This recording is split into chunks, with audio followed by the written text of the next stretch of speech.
Kapag pumasok sa iyo ang client mo na ganito kanipis yung buhok, ano ba ina-expect natin? Siyempre, semi-kalbo or buzz cut. Number 4 na clipper guard ang ginamit natin sa ibabaw nito. Suwabe talaga yung ganitong gupit, lalo na sa mga ganitong hugis ng ulo. Bagay na bagay sa kanya. Ginamitan natin siya ng monster clipper, napakatalas at napakagandang tumalab talaga ng clipper na ito.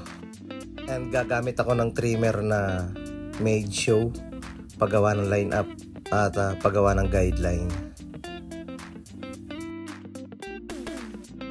Number 1 na clipper guard, gamit ang ating Wall Senior.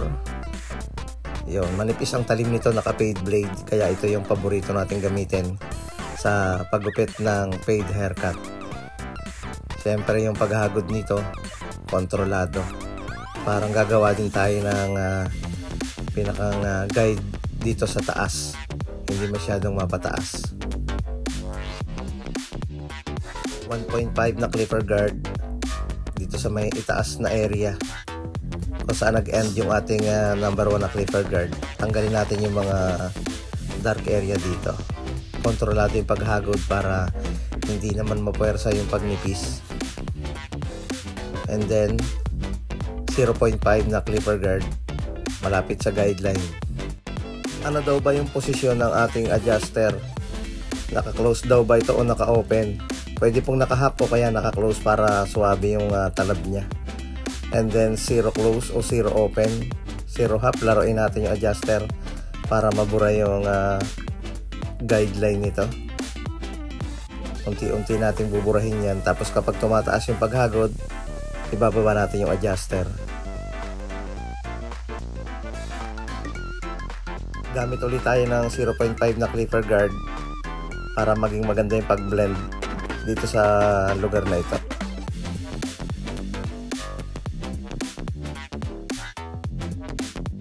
Proceed na tayo sa pag-aahit. Basain muna yung lugar ng pag-aahitan, lalo na dito sa makapal na buhok sa parting ibaba. Ganito pa rin yung traditional na pamamaraan ng pag-aahit, lalo na sa mga naunang mga barbero. Gustong gusto nila na inaahit yung tirang buhok sa parting ibaba.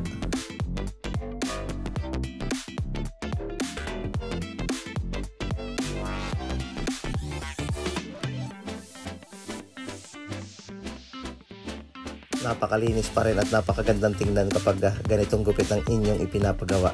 Pwede naman ito sa lahat ng klase ng ulo, basta hindi lang masyadong mataas. Kung may problema sa anit, kung may lubog o flat ang likod, mababa lang dapat yung pagkaka-fade sa gilid nito.